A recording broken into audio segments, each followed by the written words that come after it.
Hi friends, good evening. இன்றைக்கி evening snacks என்னென்னா அவல் பண்ணியிருக்கேன். இந்த அவல் வந்து சோக்குன்னு நல்லா இருக்கும். பாகு வச்சு வெல்லத்தை பாகு வச்சுட்டு அவலில் வந்து ஒரே ஒரு நிமிஷம்தான் ஊற வைக்கணும். ஊற வச்சுட்டு அந்த வெல்லத்தை கரைச்சிட்டு கொஞ்சம் தேங்காய் போட்டுட்டு இந்த அவலையும் கொஞ்சம் ஒரு நிமிஷம் வெந்த அவலையும் போட்டு நல்லா கிண்டிட்டு இறக்கும்போது 2 ஸ்பூன் நெய் விட்டு அதுக்கப்புறம் வேணும்னா நீங்கள் கார்னிஷ் பண்ணுறதுக்கு ஒரு இந்த கிஸ்மிஸ்ஸு கேஷ்யூலாம் போட்டுக்கலாம்.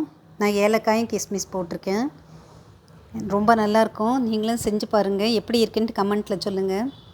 இது வேர்க்கடலை சுண்டல். அஸ் யூஷுவல் நான் கடுகு தாளிச்சிட்டு வேர்க்கடலையை ஊற வச்சுட்டு கடுகு தாளிச்சிட்டு வெந்த வேர்க்கடலையை போட்டு கருவேப்பிலை பெருங்காயம் எல்லாம் போட்டு உப்பு உரப்பு போட்டு சாப்பிட்டா ரொம்ப நல்லாயிருக்கும்.